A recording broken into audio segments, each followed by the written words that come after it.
Welcome to the Global Climate Change Report for July 15th. I'm Ashley Dion, and these are some of the top climate change stories for the week.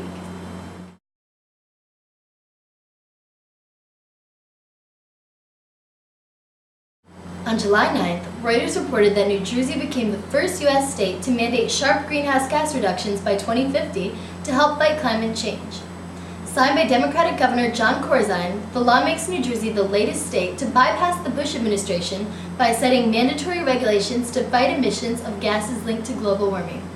Corzine told reporters on the eve of former Vice President Al Gore's International Live Earth concerts, quote, "We want to send a message to Washington, wake up, get with the program, and start doing something about greenhouse gases," end quote. The Global Warming Response Act mandate cuts off greenhouse gas emissions throughout New Jersey's economy by about 60% by 2020 and 80% by 2050.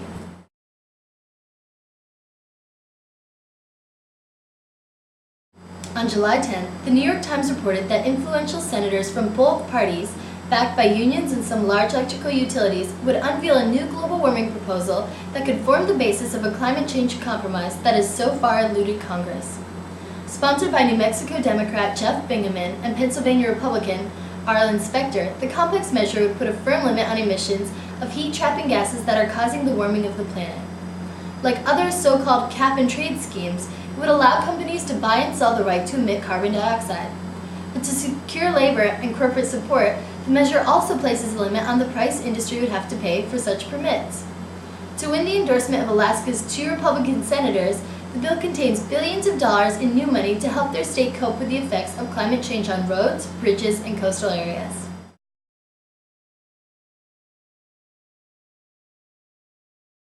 On July 11th, Reuters reported that the sun's changing energy levels are not to blame for recent global warming, and, if anything, solar variations over the past 20 years should have had a cooling effect.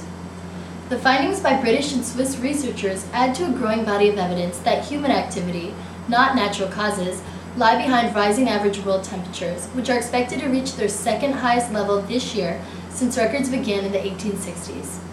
There's little doubt that solar variability has influenced the Earth's climate in the past and may have well been a factor in the first half of the last century. But the scientists said it could not explain the recent warming.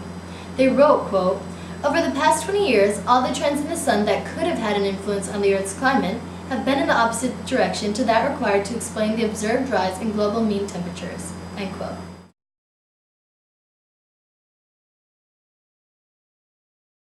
On July 12th, the New York Times reported that Governor Charlie Crist of Florida would present a series of executive orders to slow climate change and cut the state's emission of heat-trapping gases by more than 25% over the next 18 years. The goal is to cut emissions to 1/5 of 1990 levels by 2050.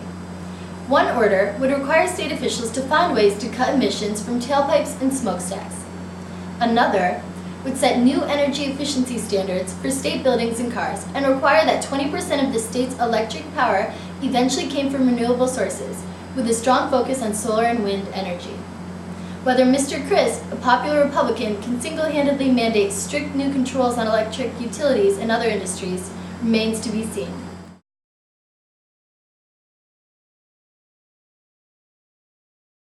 On July 12th, the New York Times reported that by the end of this century, 100-year floods could hit New York City every 10 years, Long Island lobsters could disappear, and New York apples could be hard to come by if nothing's done to reduce greenhouse gas emissions.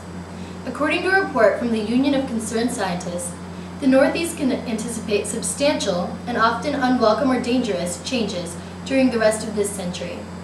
After examining the impact of global warming on the region, they said, quote, "The very character of the Northeast is at stake," end quote.